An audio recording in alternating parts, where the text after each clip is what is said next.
The storm should have taken her life. Everyone agreed on that. A federal prosecutor, Grace Monroe, was found inside a mangled SUV clinging to a cliff above the roaring Pacific. No footprints, no witnesses, and somehow she survived long enough for a stranger to pull her from the edge of death. What no one knew, what Grace herself didn't remember, was that her rescuer wasn't a first responder or a passing driver. It was a man the law had already labeled a criminal, a former Navy SEAL named Ethan Cole, and his battle-scarred German Shepherd, Ranger. That night chained all three of them to a secret bigger than the storm itself. Because Grace wasn't just in an accident. Someone forced her off that road. Someone who knew she was investigating a corruption ring buried deep in Alaska's shipping routes, one that had already framed Ethan for a crime he never committed. And now, as winter melts into spring, the truth they uncovered will bind them together, or destroy everything they've begun to heal. If you want to follow this journey to the very end, tap follow and comment where you're listening from. Or simply type "Amen" to send strength to everyone who needs this story today. The wind on Kodiak Island carried a kind of cold that didn't just sting the skin. It climbed inside a man and stayed there. It wrapped itself around the ribs, settled behind the lungs, and reminded him why he had come to this remote corner of Alaska in the first place. Ethan Cole stepped out of his weather-beaten cabin and pulled his hood tighter, the frigid air cutting through even the thick canvas of his parka. He was a tall man, 6'1", with broad shoulders shaped by years of military conditioning. His face was angular, defined by a square jaw dusted with a few days of dark stubble, and thin lines around his eyes that were once sharp steel blue but now carried a muted weight, as if every memory dimmed their shine a little more. Beside him trotted Ranger, his German Shepherd, a large male with a striking saddle pattern and a faint gray wash along his back that made him look older than his 7 years. The dog was powerful but moved with a disciplined grace, a habit drilled into him back when he was a SEAL K9. The left ear perked sharply at every sound. The right, partially folded, no longer heard a thing after a close-range blast in Helmand Province. Ranger compensated with keen vibration sensitivity. He felt things before others noticed them. Sometimes Ethan wondered if Ranger sensed his nightmares before Ethan did. They walked the short trail to Ethan's old Chevy truck, parked crooked between two fir trees. Ranger hopped into the passenger seat, circling once before settling down, keeping his amber eyes on Ethan's face as if monitoring his emotional vital signs. Ethan reached over and scratched behind the dog's good ear. "We're good, buddy," he murmured quietly, his voice gravelly from sleep and silence. "Just another day."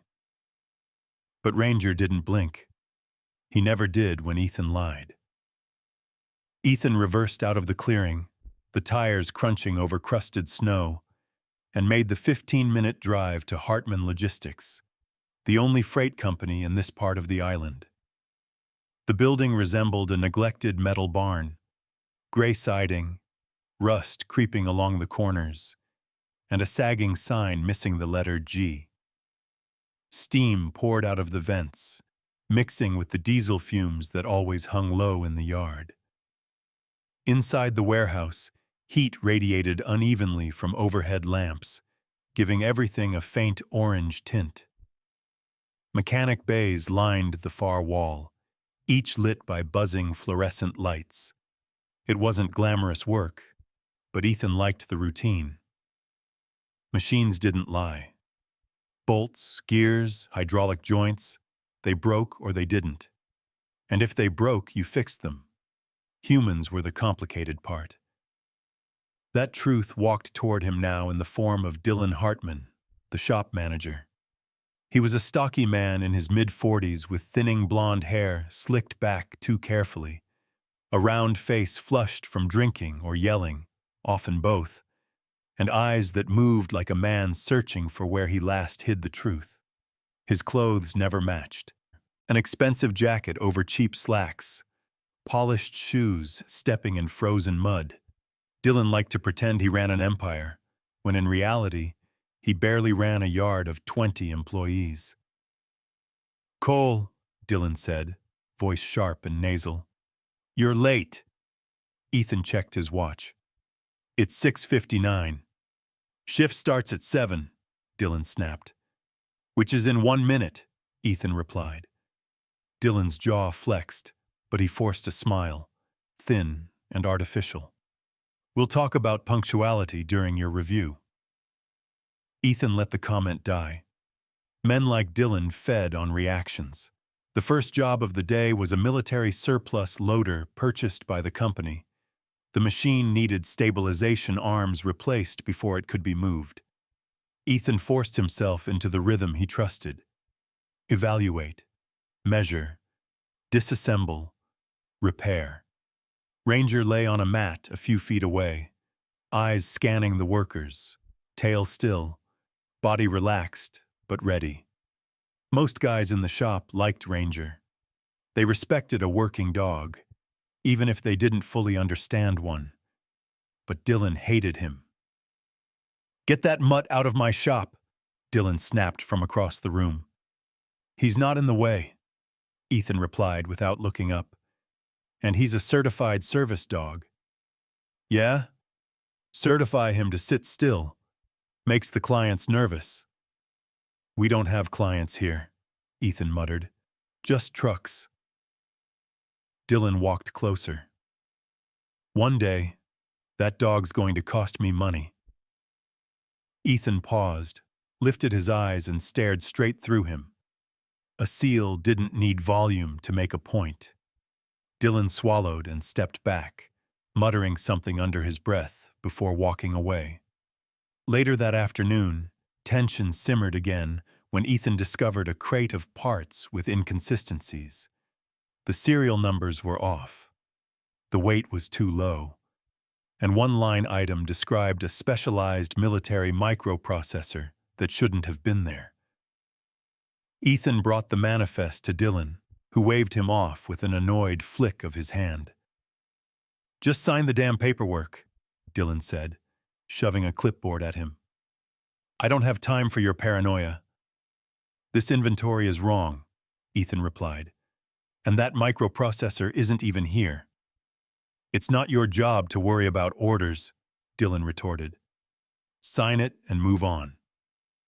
Ethan didn't sign. That night, 2 sheriff cruisers rolled up to his cabin. Ethan opened the door before they knocked, Ranger beside him, silent and alert. The lead deputy, Tom Willis, a broad man with tired eyes and a gentle face, explained that Ethan was being detained for suspicions of misappropriating equipment. Ethan didn't resist. Ranger whimpered softly as the handcuffs clicked around Ethan's wrists. At the station, Ethan learned the rest. The microprocessor he flagged earlier was suddenly reported missing, and the manifest, with Ethan's forged signature, became evidence. He spent the night in a cold holding cell, staring at the concrete floor, while Ranger waited, anxiously, with Mrs. Kincaid, an elderly neighbor with silver hair and a warm heart, who agreed to watch him. By morning, Ethan was released on strict conditions. 8 p.m. curfew, mandatory landline call-ins, restricted travel. The judge made it clear, any violation meant jail time. Back at the cabin, Ethan sat on his porch with Ranger pressed against his leg. Snowflakes drifted sideways in the wind, the sky already shifting toward early dusk.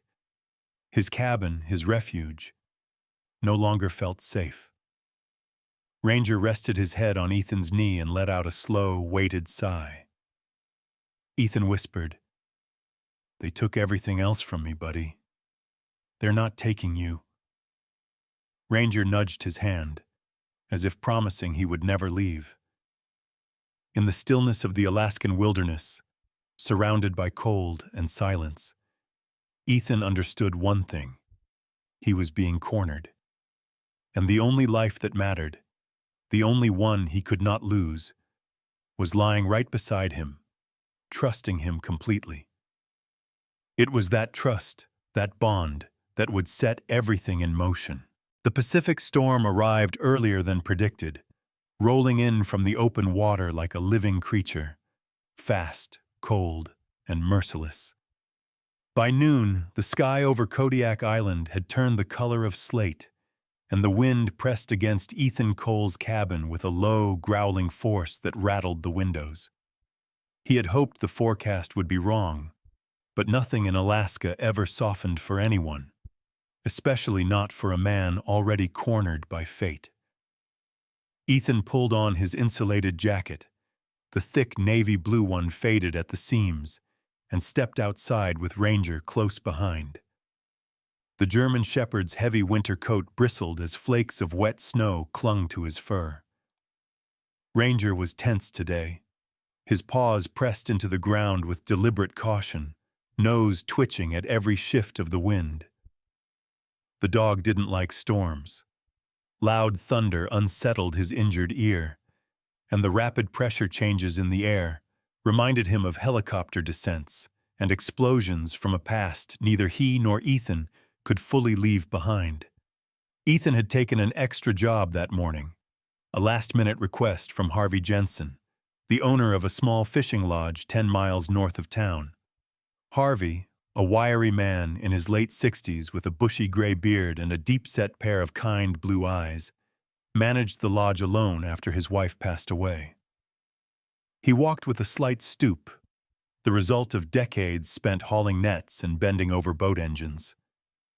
Though grief had carved permanent hollows beneath his eyes, Harvey remained patient, humble, and always quick with an apologetic smile. When he called Ethan asking if he could deliver a load of split firewood before the storm hit, "I've got out-of-state guests coming tomorrow, son, and they'll freeze if that furnace doesn't stay fed." Ethan couldn't refuse. Harvey was one of the few people in town who treated him with steady respect, never prying about the military past or the silent dog always by his side. The job paid enough to cover part of his legal fees, maybe even the initial consultation with a private investigator to prove Dylan Hartman was framing him. But more urgently, it gave Ethan something he needed. A chance to feel useful in a world that treated him like a ticking clock waiting to violate parole. He checked his watch. 3:42 p.m. Curfew check-in, 8 o'clock p.m. Sharp. In good weather, the round trip to Harvey's lodge and back took about 4 hours. In this storm, Ethan was gambling with minutes he didn't have. By 4:15, the truck bed was loaded, and Ethan drove north along the coastal highway. A narrow, twisting road cut between jagged cliffs on one side and the roaring ocean on the other. Ranger sat upright in the passenger seat, muscles coiled beneath his thick fur, golden eyes fixed on the snow blowing sideways across the windshield. Ethan kept one hand on the wheel and the other wrapped around the gear shift, knuckles pale as the storm intensified. Wind hammered the truck. Snow spiraled in chaotic sheets, dissolving the road into a white blur. The heater fought a losing battle against the cold, settling into the cab. "Easy," Ethan murmured as Ranger let out a low growl. Not at him, but at the road ahead. The dog leaned forward, ears tense, nose pressed to the glass. His body language changed, shifting from restlessness to a laser-focused alert Ethan recognized from their deployment days. Something was wrong.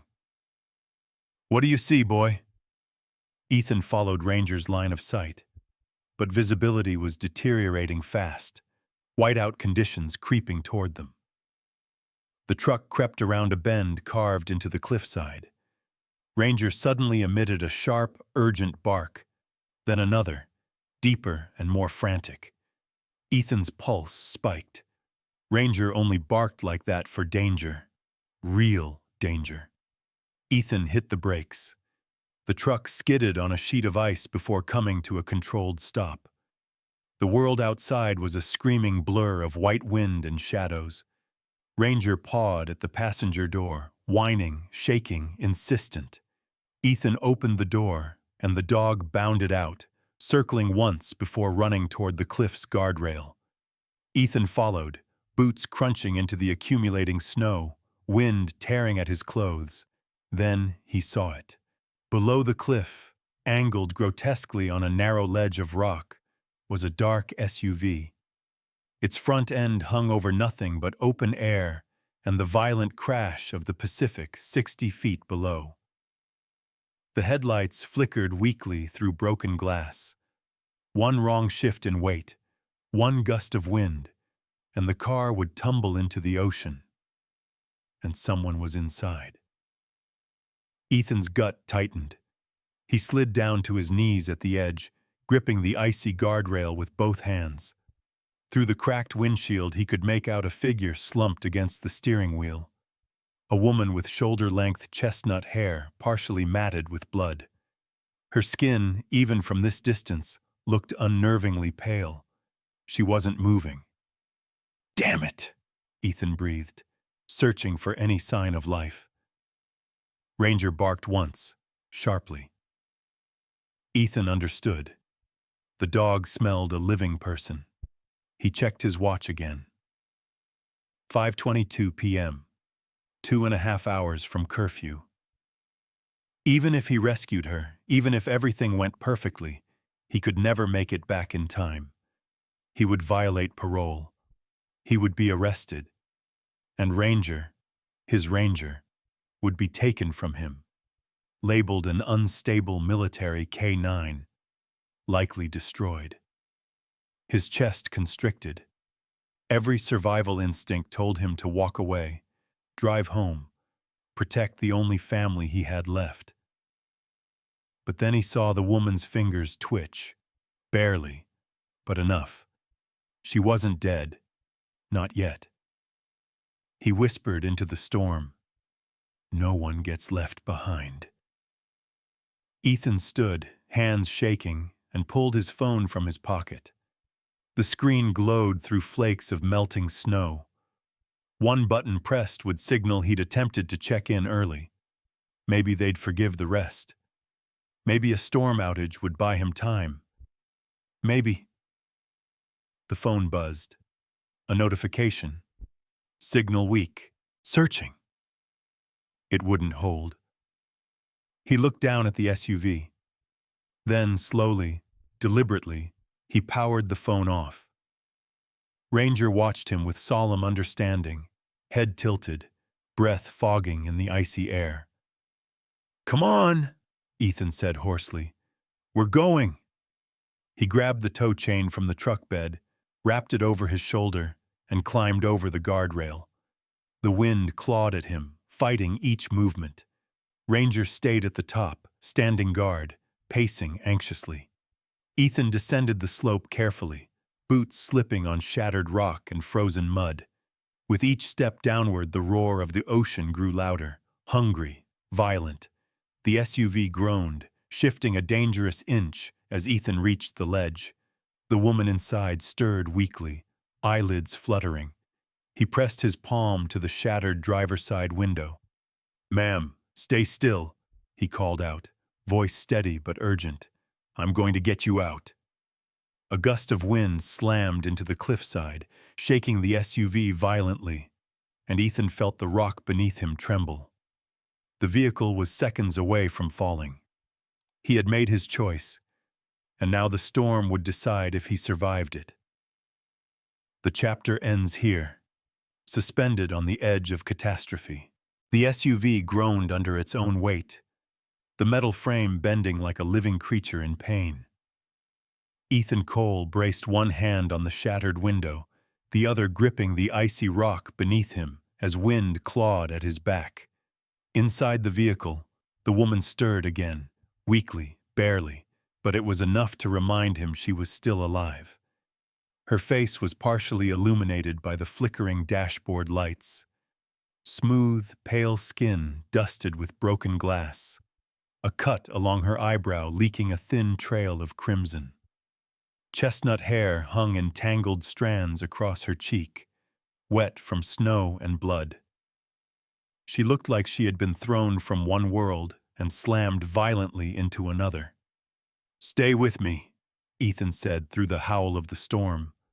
His voice was low, steady, the voice of a man who had pulled dying friends out of worse places. He drew back his elbow and smashed the side window with a single powerful strike. Glass exploded outward, carried immediately into the ocean wind. Ranger barked sharply from the top of the cliff, pacing in agitation, sensing the danger hanging over all of them. Ethan reached inside, ignoring the shards cutting into his forearm, and carefully pressed 2 fingers to the woman's neck. A pulse. Weak, thready but present. He exhaled, relief flickering across his hardened features. "I'm going to get you out of here," he told her. Her eyelids fluttered open for a second. Her eyes, hazel with flecks of green, were disoriented but intelligent, like someone whose mind never stopped calculating, even when her body failed. Her lips parted as if to speak, but only a faint exhale escaped. Then she slumped again. Ethan wasted no time. He hauled himself onto the narrow ledge, anchored the tow chain to a metal hinge inside the car frame, and secured the other end to a thick, protruding rock. The SUV shifted dangerously, the ledge crumbling beneath one wheel.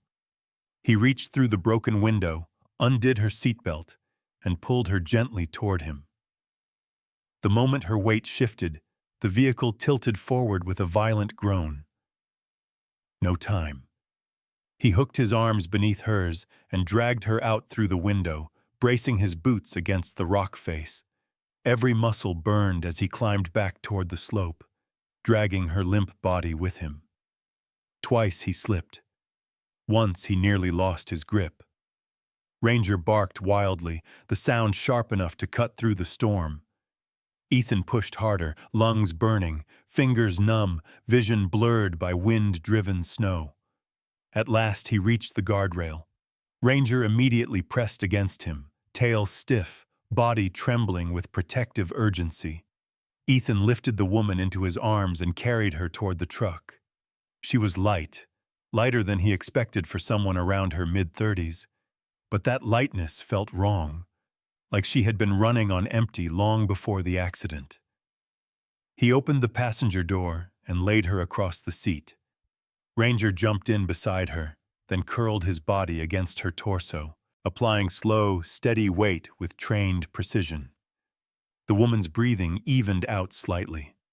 Ranger's therapy training, deep pressure stabilization, was doing its work.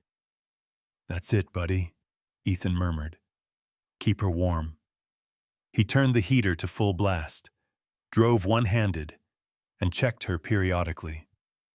A badge fell from her coat pocket during one of her shallow gasps. Ethan picked it up, eyebrows tightening.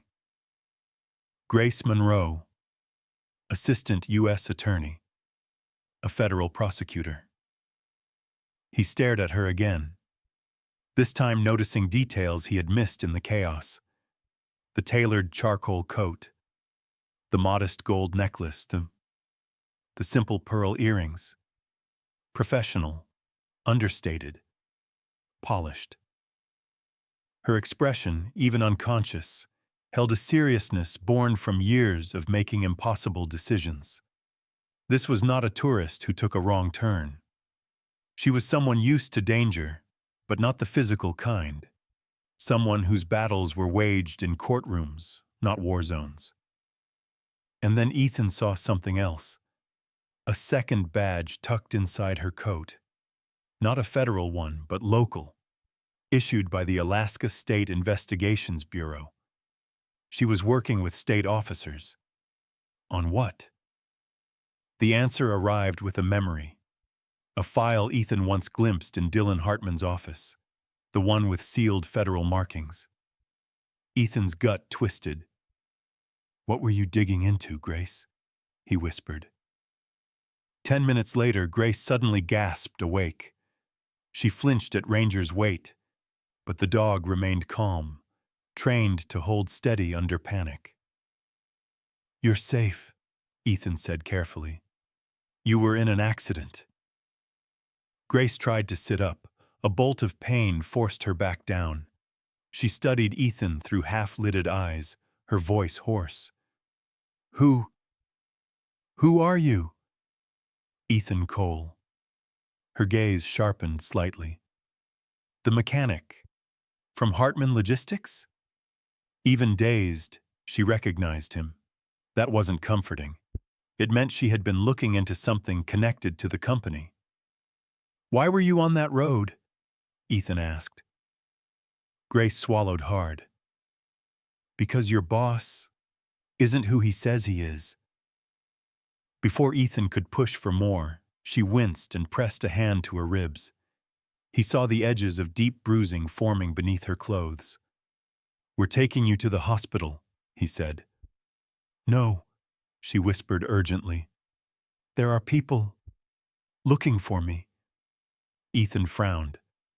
"To help you?" She shook her head weakly. "No, to finish what they started."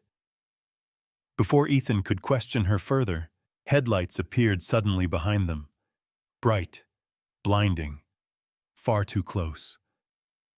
A large truck pulled into view, tires skidding across the icy road, approaching faster than any sane driver would in this storm.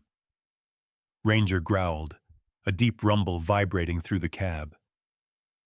Ethan tightened his grip on the wheel. "Who would be following you in a blizzard?" Grace's eyes widened. "Not following, hunting." The truck swerved, accelerating toward Ethan's vehicle. He slammed the gas, but the pursuer closed in with terrifying speed. The chapter ends here, in the instant before impact, when the storm, the secrets, and the danger collide at once. The courthouse in Anchorage sat like a granite fortress against the late winter sky, gray, imposing, and cold in a way that seeped into a man's bones. Ethan Cole stood in the hallway outside courtroom 3B, wrists stiff from the too tight cuffs, shoulders squared with a calm he didn't truly feel. He wore the same clothes from the night of the storm, washed and dried but still carrying faint creases of urgency. Ranger sat at his side, tethered by a short lead the deputies insisted on, though the dog's posture remained alert and impeccably controlled. Ethan's jaw was unshaven, a few days of tension etched into his face. He looked like a man who had not slept, not eaten, and not trusted a single thing around him since the night he saved Grace Monroe and fled before the authorities could question him. He told himself he did it for Ranger, for survival. But he knew there was something else. A soldier's instinct to avoid being pinned down until he understood the battlefield. The bailiff opened the doors. "Cole, you're up." Inside, the courtroom buzzed with restrained attention. Wooden benches filled with townspeople, law clerks, and a handful of reporters, drawn by the sudden collapse of a federal prosecutor's car off a cliff and the mysterious appearance of a fugitive mechanic with a military background. Behind the prosecution table sat Dylan Hartman, wearing a crisp navy suit he had probably never worn before. His blonde hair was slicked back, but beneath the polished exterior his eyes darted nervously. Dylan's round cheeks flushed red each time Ranger stared at him, the dog's amber eyes unblinking, as if he saw through the man's skin into the guilt underneath. Next to Dylan sat his attorney, Victor Hale, a tall, lean man in his mid-50s with a jaw like a hatchet and a reputation for defending corporate offenders. His salt-and-pepper hair was parted with military precision, and a thin scar ran across his chin, a souvenir from a bar fight in his youth that had hardened him rather than humbled him. Hale had a sharp tongue, a colder heart, and a talent for intimidating juries with the confidence of a man who had never doubted his own superiority. Ethan took his seat beside the public defender assigned to him, a young woman named Amy Lockwood, slender and soft-spoken with sandy hair tied in a low bun and round glasses perched at the tip of her nose.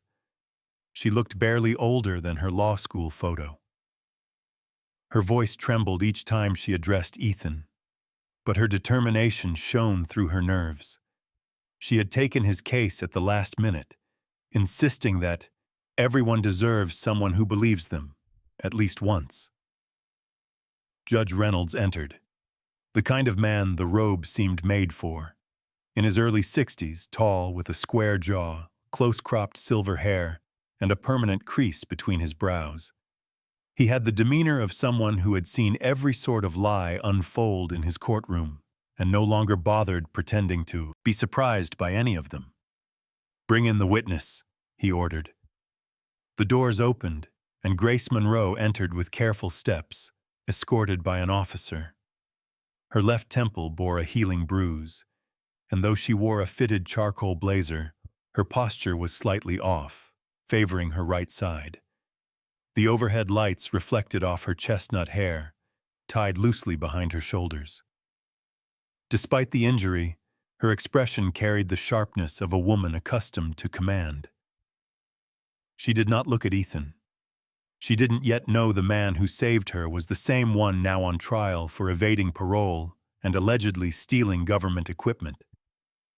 Grace approached the stand, took the oath, and sat. As the prosecutor questioned her about the accident, her composure held, until a sudden pain seized behind her eyes.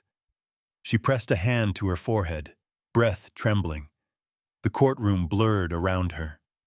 Ranger reacted first. The German shepherd shot to his feet, pulling the lead from Ethan's hand in one smooth motion. Before anyone could react, he bounded up the aisle toward Grace, leaping onto the step below the witness stand.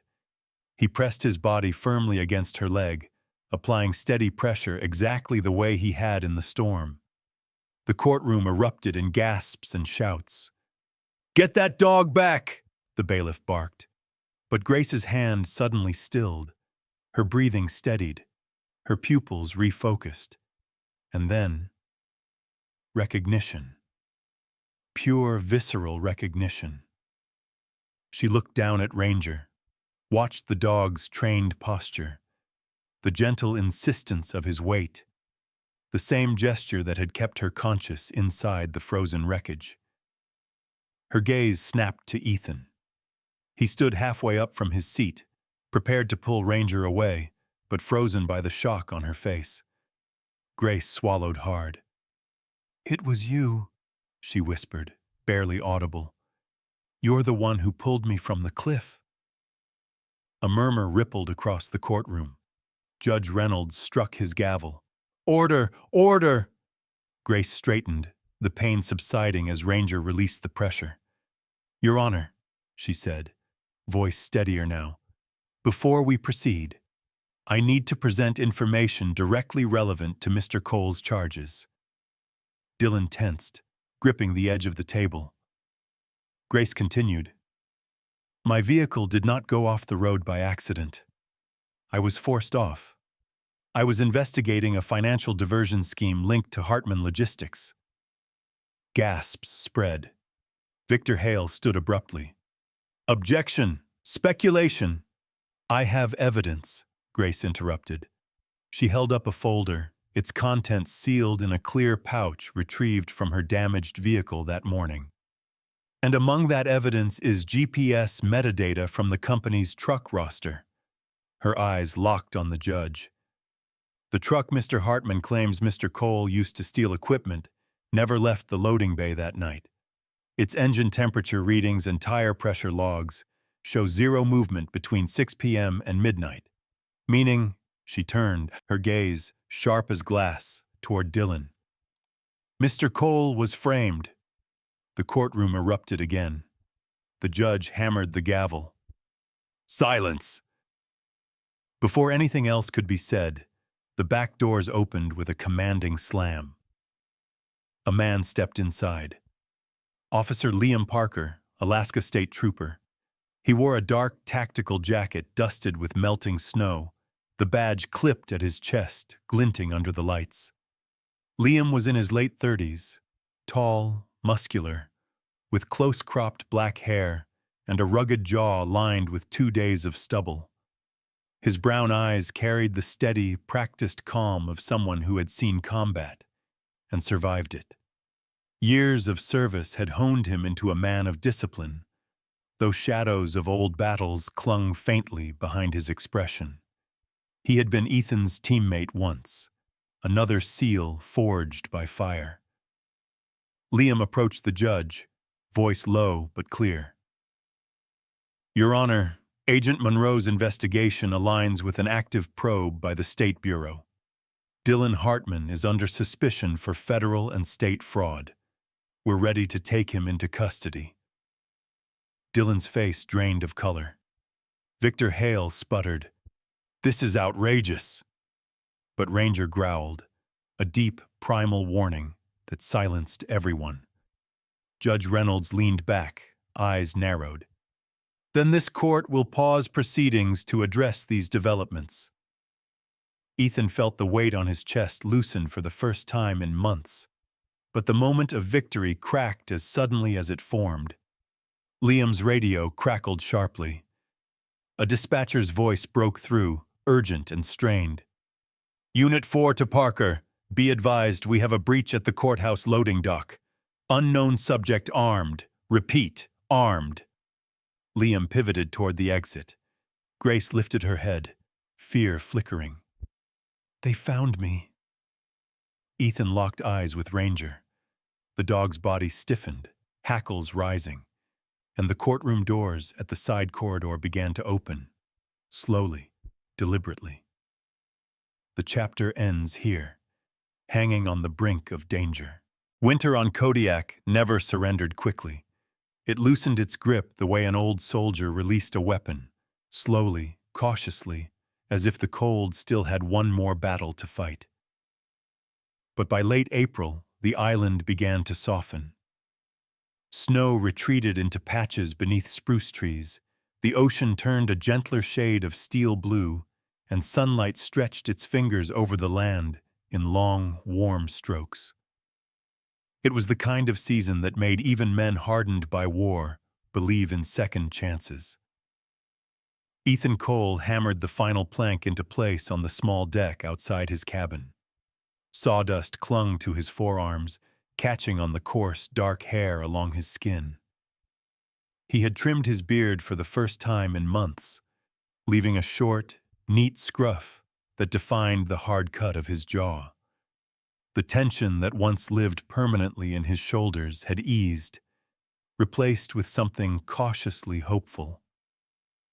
The court had cleared his name, his parole lifted, Dylan arrested, and the investigation now pointed toward a larger criminal web Ethan had unknowingly stepped into. Ranger lay in a patch of sunlight a few feet away, tail flicking lazily. His winter coat had started to shed, revealing sleeker fur beneath. The dog looked younger somehow, as if the danger of the past months had aged him briefly, and the warmth of spring reversed it again. His good ear stayed perked, always listening, while the folded ears twitched from instinct more than function. Ethan set down the hammer and stretched, gazing out toward the tree line. Birds had returned. The world felt alive again. And yet, he sensed something coming. Ranger must have felt it too, because his head suddenly lifted, gaze fixed on the gravel road leading up to the cabin. A silver SUV appeared between the trees. Grace Monroe stepped out, her boots crunching lightly against the gravel. She wore a soft green sweater under a light jacket, her chestnut hair loose and catching the light in warm copper strands. The bruise on her temple had faded to a faint shadow, but a small scar remained, delicate and pale, a reminder of the night she nearly died. She carried herself differently now. The tension of her investigation weeks earlier had eased. Today, she was not the federal prosecutor whose words could break a criminal empire. She was simply a woman standing before the man who had saved her life. "Ethan," she said, smiling with a brightness he wasn't used to seeing on her. "Your home looks peaceful." "It's getting there," he answered, rubbing the back of his neck, a habit that surfaced only when he was unsure how to express himself. "Didn't expect to see you this far out. Government office is a long ways from here." She stepped closer. "I'm not here on business." Ranger trotted over to greet her, nudging her hand with his nose. She laughed softly, kneeling to scratch behind his ear. "Hello again, hero." Ethan watched the scene, a smile tugging at the corner of his mouth. He owed Ranger everything, but he had never imagined the dog would play matchmaker in a life he thought too broken for anything resembling closeness. Grace rose, her expression gentling. "I wanted to thank you properly, not just for saving my life, but for trusting me in that courtroom. I know how hard that was." "Trust doesn't come easy," Ethan admitted. "Not for me. Not anymore." "And yet," she said, stepping near enough for him to feel the warmth of her breath, "you still jumped off a cliff for a stranger." He chuckled softly. "Well, old habits. SEAL training sticks." A rustling sound came from the trees. Ranger stiffened again, but his posture relaxed when he recognized the approaching figure. Liam Parker emerged from the woods, still in uniform pants but wearing a dark fleece jacket instead of tactical gear. His presence carried the solidity of a man who had spent half his life in service, shoulders squared, posture balanced, expression sober but not unkind. His black hair was wind-tossed, shorter on the sides, and his stubble had grown into a heavier shadow across his jaw. He walked with purpose but not danger. "Thought I might find you here," Liam said, nodding to Ethan. "The trail looked too quiet. Figured you were building something." "Just trying to make the place livable," Ethan replied. "Thought you'd be in Anchorage." Liam shook his head. "Not today. Wanted to bring you some news. And a warning." Grace glanced between the two men. "About Dylan?" "About who Dylan was working for." Liam's tone darkened. "The fraud case you stumbled into wasn't just a side hustle. It's part of a bigger laundering network operating through maritime shipping routes. Dylan was a pawn, a loud one, a stupid one, but not the one pulling the strings."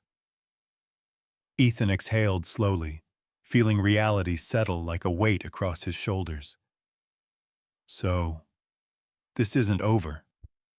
"No," Liam said. "But you're not their target anymore. Grace's testimony, the data from her investigation, and your military record made the Bureau shift focus." He looked at Grace. "They'll come after people higher up the chain, but both of you should stay alert." Grace nodded, absorbing the information. Liam stepped forward, placing a firm hand on Ethan's shoulder. "You did good, brother. I'm proud of you. Not many men would have done what you did."